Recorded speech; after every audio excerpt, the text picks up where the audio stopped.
We developed the dreadful Jeep Death Wobble here in our 2024 Jeep Wrangler Rubicon 4xe and what we did to fix it.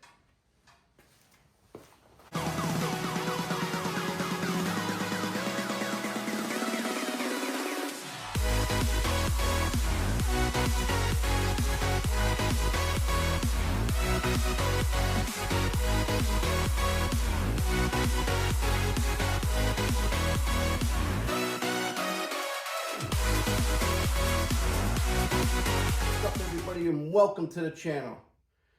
If you're new to the channel, hit that like, comment, and subscribe button. Don't forget to ring that notification bell so when we drop videos here in the shop on this vehicle, the 5th gen Ram we got, the 2nd gen Ram we got going on, and the different shows we go to. So we don't want you guys to miss out on that. Didn't like this video? Who knows? Maybe in the next one you might like it. So smash down on that subscribe button. So let me give you a little bit of backstory here on what happened with our Jeep Wrangler Rubicon.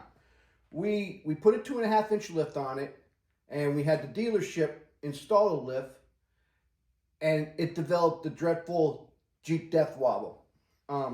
It was no fault to the dealership or anything like that, or the lift manufacturer or anything like that. So I'd like to thank Kaiser Brothers Chrysler, Dodge, Jeep, and Ram dealership out in Muncie, PA, for helping us solve this problem, along with Roger from Skyjacker Suspensions. And the three of us, we all got together, and from the time it started to what it was doing, and we pinpointed right where the problem was, and we solved it. It wasn't the ball joints, it wasn't tie rod ends. Track bar was a little iffy, and the lower control arms. So what we did was, when I started with the Death Wobble, I called Jeff out at Kaiser's, and I said, hey, this has got a little shimmy to it.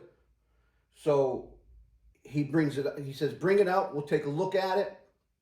And then in the process, I called Skyjacker, talked with Roger down there, explained to him what was going on. He says, start at the track bar. He says, get the track bar, a heavy duty adjustable one, and throw that on first before you start throwing all kinds of money at it, because these things can be expensive when you're chasing that Death Wobble. It is what it is until you find it, and if it's really bad, you'll find it right off the bat. If it's not really bad, well, until it does, then you might be throwing different parts at it and stuff like that. So it is costly and things like that. So we started with the track bar. The dealership put the track bar on, and it was still, he says it was better, but it's still there. Back to Skyjacker. What's the next step? Lower control arms. So he sent up the lower control arms. We got them ordered up. They came, and it was the front lower control arms with the Heim joint or the Johnny joints in them. So we needed the heavy duty adjustable ones, because after doing a lot of research and different forums and listening to what some people were saying and this and that, because, you know, this guy's experience versus this guy's experience, and they all had, when lifting a vehicle, one thing in common: the caster. So now I'm going to take you guys underneath and show you exactly what I'm talking about. What was the problem that caused our Death Wobble? So I took the wheel off just so it'd be a little bit easier to explain to you guys exactly what we did, how we chased it, and why the caster throws the alignment off, and you develop the Death Wobble. So what we did was we put on a 2.5-inch Skyjacker lift kit on this, and what we started with was just the springs, and then after a while we developed the Death Wobble. So like I said earlier on how we started chasing it and things like that. So what we did, here's what we changed first on it, was the track bar right here.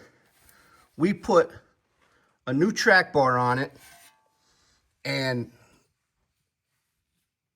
with the adjustable, because when you lift the vehicle, you're actually, if you don't readjust the track bar, you're actually going to be throwing the axle that way. So we had to bring the axle first back out a little bit, and all it was anywhere from a 1/16 or an eighth of an inch or something like that, an eighth of an inch to a quarter of an inch is all it took to throw it off. And I think it came out to like it was off an eighth of an inch or something like that with a 2.5 inch lift. So we put that on. And then we brought the axle back over just a hair, and it was still throwing the death wobble. So then what we realized after doing some research, then looking at the caster, and caster from Mopar, whether it's a Jeep Sport, all the way up to the Rubicons, and we know that the Rubicons are lifted a little bit higher than the Sports, was the alignment for the caster is somewhere in the 4s. I think it was like 4.6 or 4, for argument's sake, let's say 4.5. So that caster spec falls all the way up. And you can't have a caster spec with on a sport model at 4 versus a Rubicon, which is lifted a little bit higher out of the factory with the same caster, because now what's it do? It takes the axle and tips it forward like this. So now where your ball joints are at here, top and bottom, they're not perfectly straight up and down from each other now on how the axle is supposed to sit. So it kicks it out a little bit. So then after doing some research, again, talk over the forum sites, everybody was saying bump the casters up to 6, closer to 6. They have to be closer to 6 to get that axle back straight again. So to do that, we had to go with lower control arms. So now we ended up going with the heavy duty adjustable control arms. Let me bring you guys in here. That are right here. And these are the lower control arms. And the upper control arm is right there. So we had the upper and the lower. We needed the upper control arms to stay where they're at, and we needed to push the axle from the bottom forward. So once again, we went with the Johnny joints and the hind joints, and we ended up pushing the axle forward. So with causing the axle to go forward now, instead of your axle being this way, well, let me get it in focus. Instead of your axle being this way, now your axle is now straight up and down. So once we got that figured out, and it took I think the alignment, the caster on the alignment ended up being in the low 5s to the mid 5s is where it ended up being to bring the axle back straight up and down. So we're able to get the axle straight up and down, because what happens is if your axle tips forward, and I'm over exaggerating, it could be a very little bit, with your caster like this, now when you turn, your tires are turning this way instead of this way. So now when you hit a bump or anything like that, now your tires are going back and forth. Your plane is not straight up and down. Your plane is now tipped forward, the top. Your point of contact's down here with the tires on the tire, but it may look like it's still straight up and down until you start turning, because when you start tipping all of this forward, you're changing the angle of your turning radius. And then once you develop the death wobble and stuff like that, or it goes back into play, then it's hard for the vehicle to recover. Now that is within a caster adjustment. Now there's other things that can come into play with the death wobble, and like I said, that's upper ball joints, your drag link, and your tie rod ends. And I'm just, guys, showing you on one side. So once we had the caster all dialed in, then we ended up going with the Bilstein heavy duty adjustable, or I'm sorry, a heavy duty steering stabilizer.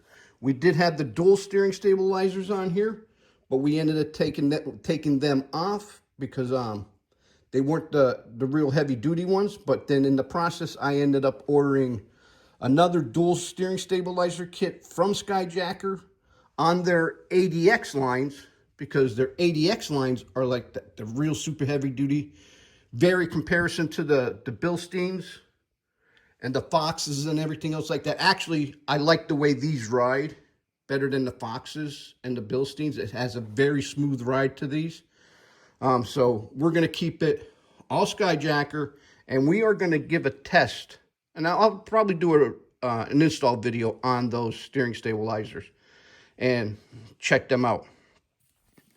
But that's how we developed the Death Wobble. That's what we did to fix it. It was all in the caster.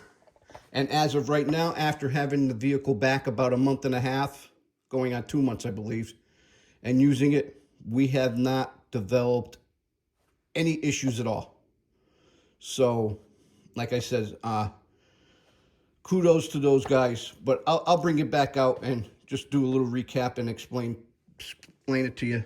But yeah, so your Death Wobble could be a multiple of things.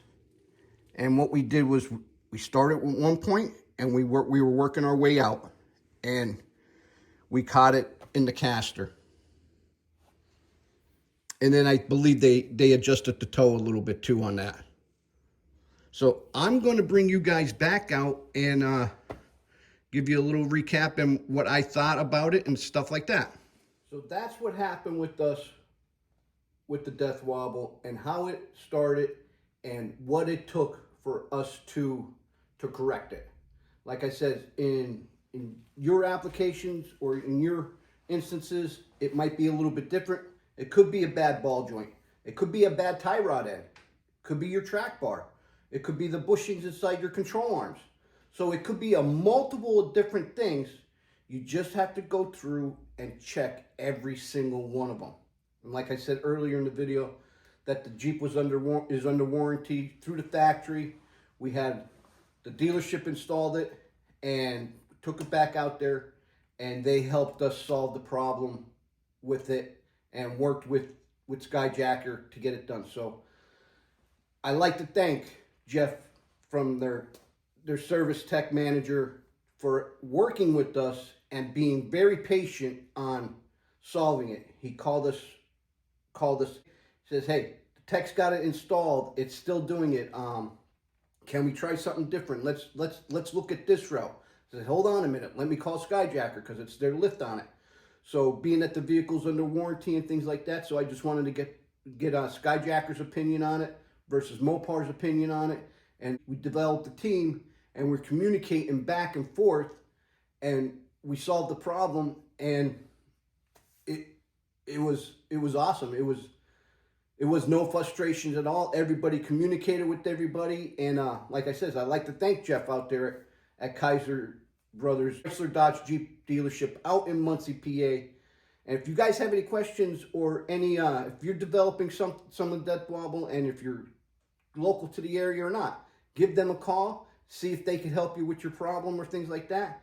One of the biggest things is don't skip out on a lift. If you're going to go get a lift, use a reputable lift company. I would recommend Skyjacker. They've been around a while. They're American made, and their name is very well rooted in the off-road community, in the truck community, and the Jeep communities. So they are rooted in there. They have techs down there that could pinpoint things for you, help you along the way, and things like that. So don't hesitate to call them if you run or run their products and stuff like that, because you don't want to get a lift that you have no support from their techs or their customer service or things like that. So I would like to give a big shout out to Skyjacker, because I would call down there, boom, he knew where the problem was. They kept note on me, and Everything started falling in line. Go here, do this, do that. Let's check this, let's check that. And that reminds me, if you guys are looking for a lift or shocks for your truck, or to upgrade your stock shocks or anything like that, or lift components for any of your vehicles, whether it's a Jeep, truck, or whatnot, check out skyjacker.com. And I'm going to throw you guys a discount code out there, Wicket_Fabz10. If you use that on their website, you'll save 10% off everything, or on off your order. So, and I believe it's free shipping on $99 or more in the lower continental US. So that's a good deal. I'm happy to be able to bring that out to you guys. So I'm happy to have Skyjacker has my back in all of this and stuff like that. So it's awesome. And like I said, just don't skip out on a lift. Go with a reputable lift company, and they'll help you out. But that's what happened to us. It wasn't the tie rod ends. It wasn't the ball joints.